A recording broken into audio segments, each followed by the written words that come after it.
Samantala, alamin naman natin ang masasabi ni Filipino veteran boxing analyst attorney Ed Tolentino sa naganap na mega boxing showdown ng labanang Canelo Alvarez kontra Terence Crawford at labanang Naoya Inoue kontra Murodjon Akhmadaliev nitong weekend sa Las Vegas at Japan. Para sa detalye, narito report ni Paulo Salabatin.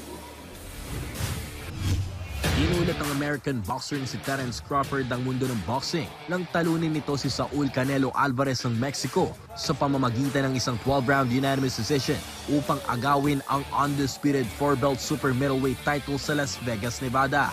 May tuturing na hindi birong upset ang naitala ni Crawford dahil bukod sa ito ang unang beses niyang lumaban sa 168-pound division upang harapin si Alvarez, ay isang beses lamang siya lumaban sa 154-pound class noong nakarang taon kontra kay Israel Madrimov.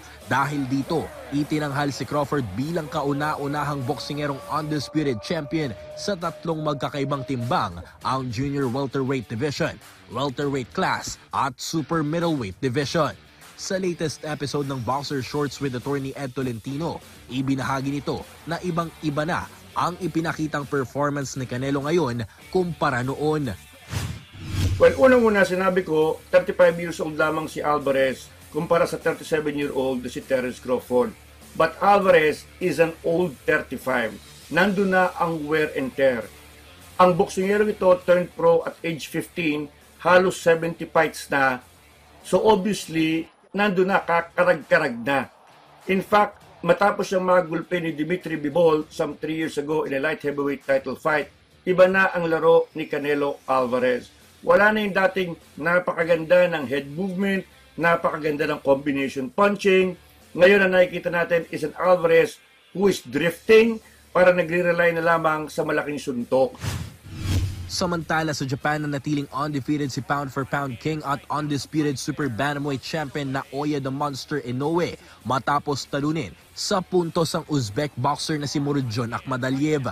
Ayon kay Tolentino, pinairal ni Inoue ang kanyang pagiging taktikal na boksingero upang iwasan ang mabibigat na kombinasyong inihanda sa kanya ni Akhmadaliev.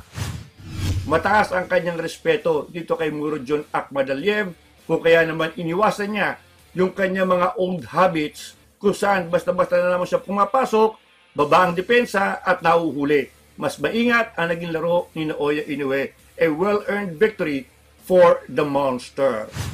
Sa ngayon, sa kabila ng pinagpaplanuhang retirement, usap-usapan ang posibleng title defense ni Crawford kontra light heavyweight champion David Benavides kung kakayanin umano nito na bumaba sa super middleweight division. Habang si Inoue naman ay may kumpirmadong laban na kontra kay undefeated Mexican challenger na si Alan Picasso ngayong Disyembre sa Riyadh, Saudi Arabia. Paulo Salamatin para sa Atletang Pilipino, para sa Bagong Pilipinas.